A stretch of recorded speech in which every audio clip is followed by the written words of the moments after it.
प्यारे बच्चों, आज आपको हम कक्षा 9 की सामाजिक विज्ञान के बारे में बता रहे हैं। सामाजिक विज्ञान के अंतर्गत हमने आपको बताया 4 विषय, जिसके अंतर्गत इतिहास हम आपको पढ़ा रहे इस समय। और इतिहास में पहला चैप्टर फ्रांसीसी क्रांति के बारे में हमने आपको समझाना प्रारंभ किया, जिसमें थोड़ी चर्चा हम पिछले दिन कर चुके हैं और आज उसके आगे भी हम आपको समझाना है और समझाएंगे। बच्चों, ये फ्रांस की क्रांति के बारे में हम समझाए जो, तो उसके अंतर्गत 1789 में जो फ्रांसीसी क्रांति हुई, तो पहले इसके बहुत सारे कारण हैं। किसी भी क्रांति, किसी भी लड़ाई, युद्ध जब कहीं होती है तो उसके एक नहीं बहुत सारे कारण होते हैं, जिसमें कुछ बातें आपको हम कल समझा चुके हैं। तो पहला बास्तिल किले के जेल का टूटना हमने आपको बता दिया कि बास्तिल में किस तरह बास्तिल जो है किले के जेल तोड़े गए। पेरिस नगर में किस तरह आतंक का माहौल था। बास्तिल लोगों के घृणा का केंद्र बना हुआ था, क्योंकि शासक राजा जो था वह निरंकुश था। इस कारण बास्तिल लोगों के घृणा का केंद्र बना था और इस बास्तिल का किला ढहा दिया गया और वहाँ पे उसको, उसके अवशेषों को बाजारों में बेच दिया गया। और इसके बाद है, अब आते हैं दूसरी पॉइंट, 18वीं शताब्दी के उत्तरार्ध में फ्रांसीसी समाज की दशा। तो 18वीं शताब्दी के उत्तरार्ध में फ्रांसीसी समाज की क्या दशा थी? तो 18वीं शताब्दी में 1774 में लुई 16वां फ्रांस की गद्दे पे बैठा।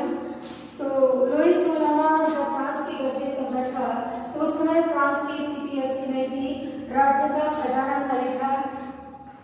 क्यों, कैसे खाली था? तो राज्य का खजाना युद्धों के कारण खाली हो चुका था। तमाम युद्ध हुए फ्रांस में और इन युद्धों के कारण राज्य का खजाना खाली था। फ्रांसीसी सरकार जो है के सामने बड़ी समस्याएं थी। महल का खर्च, राज दरबार का खर्च और इन खर्चों को चलाने के लिए उसको बड़ी दिक्कत होती थी। और उस समय कहते हैं फ्रांस की सरकार जो लुई 16वां फ्रांसीसी राजा जो था, शासक था, जो फ्रांस की गद्दी पर बैठा था, उसका विवाह ऑस्ट्रिया की राजकुमारी मेरी एंटोइनेट से हुई थी। मेरी एंटोइनेट से हुई थी।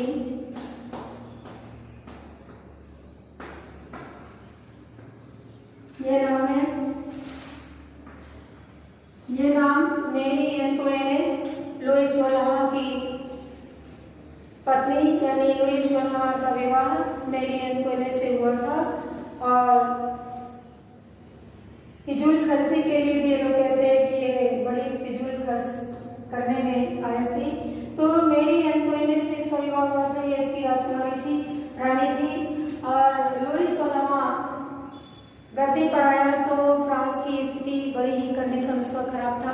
वहाँ राज्य का खजाना इतना खाली था कि सेनाओं का रख रखाव, विश्वविद्यालयों का खर्च, दरबार का खर्च, ये संभालना राजा के लिए बड़ा मुश्किल हो गया था।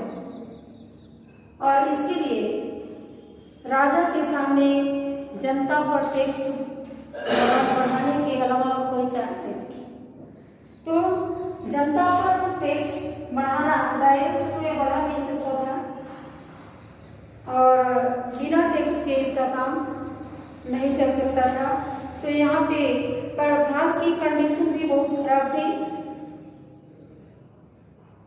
कहते हैं कि फ्रांस के ऊपर कर्ज का बहुत बोझ था। 10 अरब लिब्रे का कर्ज था। फ्रांस के ऊपर 10 अरब लिब्रे का कर्ज था और इस कर्ज में फ्रांसीसी सरकार डूबी थी। और जो कर्ज देने वाले थे वो कर्ज के एवज में 10% ब्याज मांग रहे थे। तो 10% ब्याज मांग रहे थे। इस कारण फ्रांसीसी सरकार के बजट का बहुत बड़ा भाग लगातार इन कर्जों को भरने में चला जा रहा था और फ्रांसीसी सरकार बहुत ही परेशान थी। अब उनके अलावा कर बढ़ाने, फ्रांस की जनता के ऊपर कर बढ़ाने के अलावा कोई चारा नहीं था। अपने खर्चे को संभालने के लिए। अब आते हैं हम कि फ्रांसीसी समाज। अभी आपको दूसरे पॉइंट में फ्रांसीसी समाज के बारे में कल कुछ चर्चा किए थे। तो फ्रांसीसी समाज जो है ये फ्रांसीसी समाज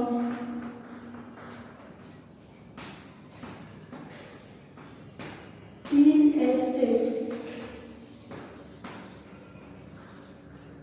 एस्टेट में बटा था। फ्रांसीसी समाज 3 एस्टेट्स में विभक्त था। इसको हम 3 एस्टेट्स में विभक्त था।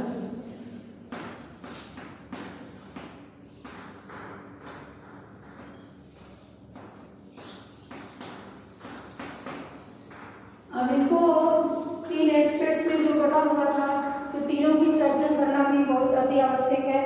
तो प्रथम एस्टेट में पादरी वर्ग आते थे और ये पादरी चर्च का कार्य संभालते थे और इनके लिए जन्म से विशेषाधिकार इन्हें प्राप्त था। इन्हें करों में बड़ी छूट थी, इनसे बहुत सारे कर नहीं लिए जाते थे और जन्मना विशेषाधिकार इन्हें प्राप्त था। इस प्रथम वर्ग को, पहले एस्टेट को जन्मना अधिकार विशेषाधिकार प्राप्त था और दूसरा एस्टेट जो था वो उसमें कुलीन और अमीर लोग आते हैं। तो कुलीन और अमीर लोगों के बारे में, इन लोगों को भी करों में विशेष छूट थी। इस वर्ग में धनी और कुलीन व्यक्ति शामिल थे और इन लोगों को राज्य को दिए जाने वाले करों में छूट थी। इस वर्ग के सदस्यों को भी सामंती विशेषाधिकार प्राप्त था। किसानों से सामंती कर ये वसूल करते थे, इन्हें सामंती विशेषाधिकार प्राप्त था। और अब आता है तीसरा एस्टेट। तो प्रथम, द्वितीय और तृतीय, ये 3 एस्टेट हैं। प्रथम एस्टेट ये प्रथम है और फिर दूसरा एस्टेट है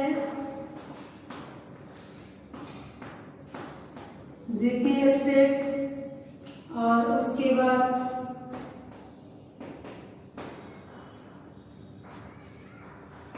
तृतीय एस्टेट।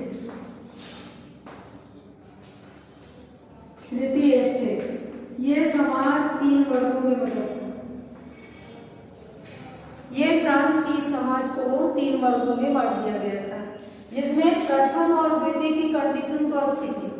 इन्हें बहुत सारे करों में छूट दी गई थी, इनका मान सम्मान बहुत था।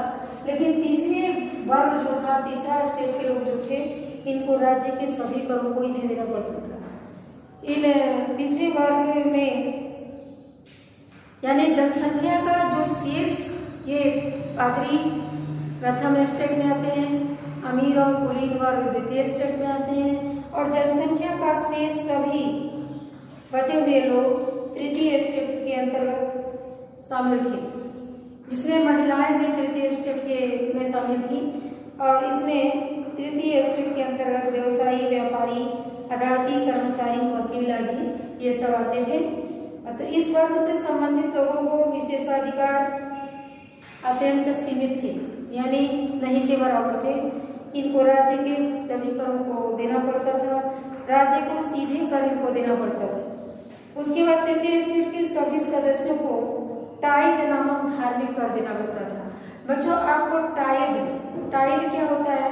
कभी कभी यह क्वेश्चन आता है। तो टाइद क्या होता है? तो टाइद नाम आपको सुना हुआ है, कल चर्चा किए थे। यहाँ पे टाइद क्या चीज है? तो किसानों से एक धार्मिक कर लिया जाता है, जिसको ये द्वितीय एस्टेट के लोग लेते थे, कुछ लोग। तो इसको जो है सामंती विशेषाधिकार द्वितीय एस्टेट के लोगों को प्राप्त था।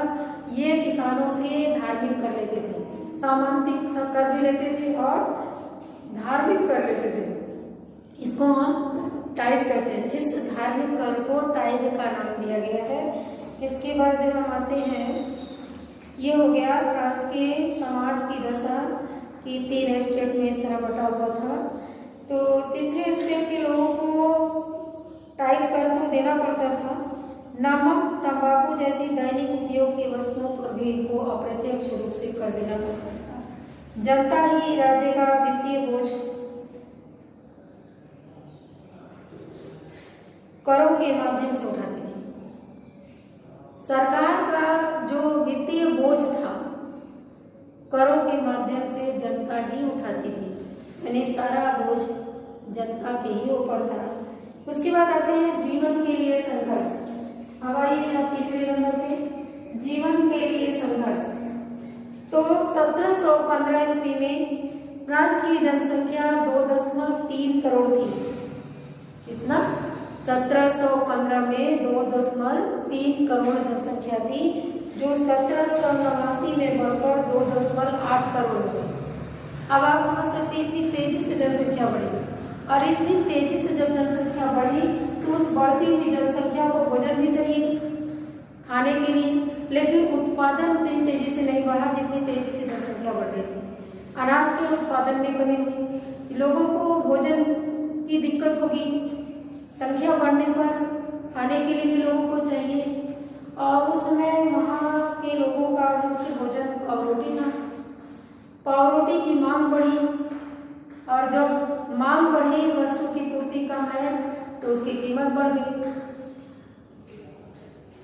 मांग के अनुसार, महंगाई के अनुसार लोगों की मजदूरी नहीं बढ़ रही थी और वस्तुओं की कीमत तेजी से बढ़ रही थी। ऐसी दशा में क्या होगा कि पावरोटी की कीमत में तीव्रता से वृद्धि हो गई, और अधिकांश लोग उस समय क्या थे, कारखानों में काम कर रहे थे। मजदूरों की यह दशा थी कि वो कारखानों में काम कर रहे थे, और उनको मजदूरी, उनकी मजदूरी जो मिलती थी उनको, वो स्वयं अपने से नहीं करते सकते थे कि मुझे इतना मजदूरी चाहिए, बल्कि वो काम करने के लिए विवश होते थे, मजबूर होते थे। और ऐसी स्थिति में कारखाने का मालिक अपनी इच्छा अनुसार उनकी मजदूरी तय करता था, जो एकदम न्यूनतम मजदूरी होता था, और ऐसी स्थिति में उनको बहुत कम पैसा मिलता था। तो ऐसी स्थिति में अमीरी और गरीबी के बीच अंतर बढ़ता गया, बहुत बढ़ गया। जब कभी सूखा पड़ा या ओले की मार पड़ी, फसल चौपट हो गए, तो स्थिति और भी खराब हो गई। तो वहाँ पे जब स्थिति खराब हो गई तो रोजी रोटी की समस्या सिर पर खड़ी हो गई, लोग खाने के लिए परेशान हो गए। फ्रांस में प्राचीन राजतंत्र के दौरान ऐसे जीविका के संकट बहुत बार आते रहते थे। उसके बाद हम आपको आते हैं यहाँ एक चौथे नंबर पे, ये 2 हो चुके, 3 हो चुके, चौथा उभरते मध्य वर्ग द्वारा विशेषाधिकारों की समाप्ति। तो 18वीं शताब्दी में फ्रांस में एक नए सामाजिक समूह का उद्भव हुआ। तो इस समूह को मध्य वर्ग कहा गया, और इस समूह के अंतर्गत तीसरे स्टेट के भी लोग आते थे जो शिक्षित और समृद्ध थे। इस वर्ग में कह रहे हैं कि 18वीं शताब्दी में एक जो है मध्य वर्ग के अंतर्गत जैसे सामाजिक समूह का उद्भव हुआ, ऐसे सामाजिक समूह के लोगों का उद्भव हो गया, तो जिनको जो है उभरते मध्य वर्ग द्वारा विशेषाधिकारों की समाप्ति, मध्य वर्ग की श्रेणी में रखा गया। इस समूह के अंतर्गत तीसरे स्टेट के लोग आते थे, तो जो शिक्षित और समृद्ध थे, नए विचारों को रखने वाले थे। तो ये नए विचारों वाले थे। इस मध्य वर्ग के अंतर्गत जो तीसरे स्टेट के लोग थे, उसमें से जो शिक्षित और समृद्ध थे, तो वे लोग आगे आए। उनका विचार था कि जिन लोगों को विशेषाधिकार प्राप्त है तो उनके विशेषाधिकारों को समाप्त जो है किया जाए। तो बच्चों आज आपको इतना ही समझाते हैं और उसके बाद अगली हेडिंग आपको हम कल समझाते हैं।